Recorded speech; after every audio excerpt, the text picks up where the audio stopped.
மனித உடம்பில் முக்கிய உறுப்புகளில் ஒன்றாக கண் உள்ளது. ஆனால் பொதுமக்கள் பலரும் கண்களை சரியான முறையில் பராமரிப்பது இல்லை. குழந்தைகளும் இந்த காலகட்டத்தில் மொபைல் ஃபோன் இல்லாமல் இருப்பதில்லை. இது போன்ற பல இக்கட்டான சூழ்நிலையில் பொதுமக்கள் தங்களது உடம்புகளை கவனித்து கொள்ளாமல் இருக்கிறார்கள். பொதுமக்கள் தினமும் சில அத்தியாவசிய கண் பராமரிப்பு பழக்கங்களை கடைபிடித்து கண்களை கவனித்து வந்தால் கண் பிரச்சனைகளை எளிதில் தவிர்க்கலாம். கண்களை எவ்வாறு பராமரிப்பது, குழந்தைகளுக்கு மொபைல் ஃபோன் கொடுக்கலாமா என பல தகவல்களை நம்மிடம் பகிர்ந்துள்ளார் அரசு கண் மருத்துவர் டாக்டர் உமாராணி. வணக்கம். நான் டாக்டர் உமாராணி, விழுப்புரம் அரசு மருத்துவமனையில் கண் மருத்துவராக பணிபுரிகிறேன். கண் பராமரிப்பு பாதுகாப்பு பற்றி பேசணும்னு சொன்னாங்க. கண் பாதுகாப்புன்னா ஃபஸ்ட்டு சின்ன குழந்தைங்கள்லேருந்து ஆரம்பிக்கணும். சின்ன குழந்தைங்களுக்கு கண் பாதுகாப்புன்னா பிறந்த குழந்தையிலேருந்து 5 இயர்ஸ் வரைக்கும் விட்டமின் ஏ சொல்யூஷன்ஸ் கொடுப்பாங்க. அதை கரெக்டாக ப்ராப்பராக 6 மந்த்ஸ்க்கு ஒன்ஸ் கொடுக்கணும். அப்புறம் அவங்க சத்தான காய்கறிகள் சாப்பிட வைக்கணும். ஷார்ப் ஆப்ஜெக்ட்ஸ்லாம் குழந்தைங்கள விளையாட விடக்கூடாது. அதே மாதிரி இப்போ சின்ன குழந்தைங்களுக்கே இப்போ செல்ஃபோன்ஸ் கொடுத்து பழக்கிறாங்க. அந்த மாதிரி பழக்கக்கூடாது. அந்த மாதிரி குழந்தைங்களுக்கு பின்னாடி ரிஃப்ராக்டிவ் எரர், பார்வை கோளாறுகள் ஏற்படுறதுக்கு வாய்ப்பு இருக்குது. அதனால் சின்ன குழந்தைங்களுக்கு செல்ஃபோன்ஸ் அவாய்ட் பண்ணுறது நல்லது. பெரியவங்களுக்கு பார்வை கோளாறுகள் வரலாம், கண்ணில் இன்ஃபெக்ஷன்ஸ் வரலாம். அப்புறம் வயசானவங்களுக்கு ஏஜ் ரிலேட்டட் மேக்குலர் டிஸ்ட்ரஃபி வரலாம். ப்ளஸ் டயபெட்டிக் ஹைப்பர்டென்ஷன் இருக்கிறவங்களுக்கு அதுக்கு சம்மந்தப்பட்ட விழித்திரை கோளாறுகள் ஏற்படலாம். அதனால் இதெல்லாம் தவிர்க்கிறதுக்கு ப்ராப்பராக ஐ செக்கப் பண்ணணும்.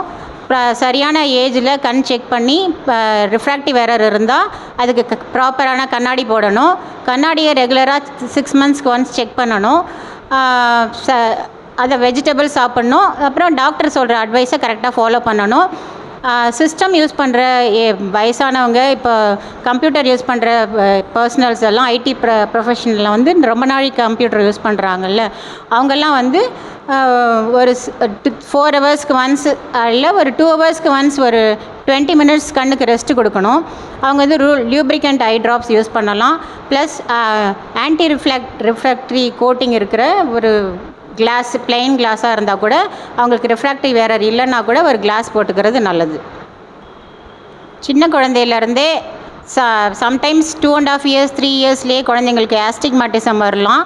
அந்த மாதிரி வரவங்களுக்கு பின்னாடி கெரட்டோகோனஸ்ன்ற ப்ராப்ளம் கூட வரும்.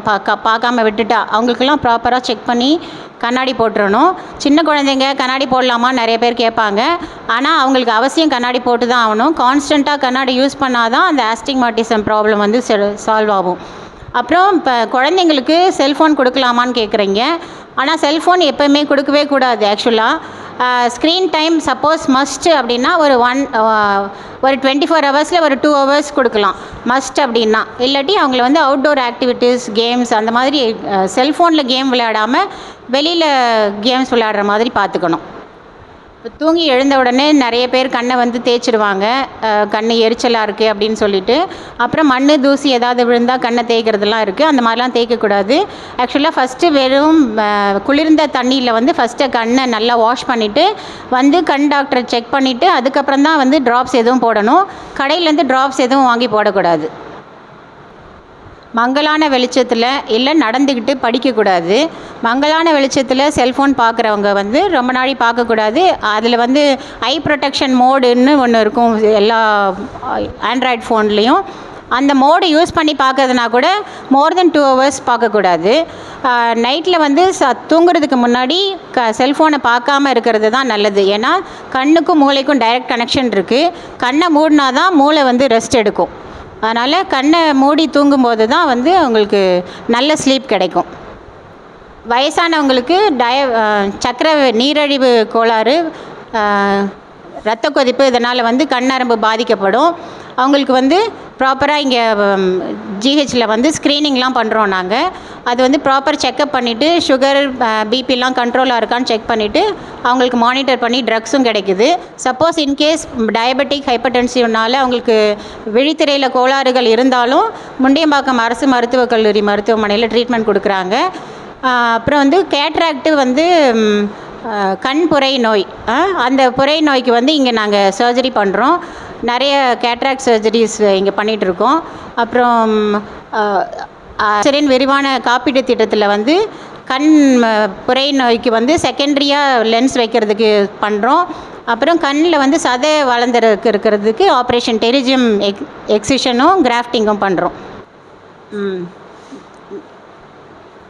கண் பிரச்சனை இருக்கிறவங்க எல்லோரும் கவர்மெண்ட் ஹாஸ்பிட்டல்ஸ் மட்டும் கிடையாது, ப்ரைவேட்டில் கூட செக் பண்ணலாம். ஆனால் ப்ராப்பராக செக் பண்ணிக்கணும். இங்கே நம்ம ஹாஸ்பிட்டலில் 2022 கேட்ராக்ட் சர்ஜரி பண்ணிகிட்ருக்கோம்.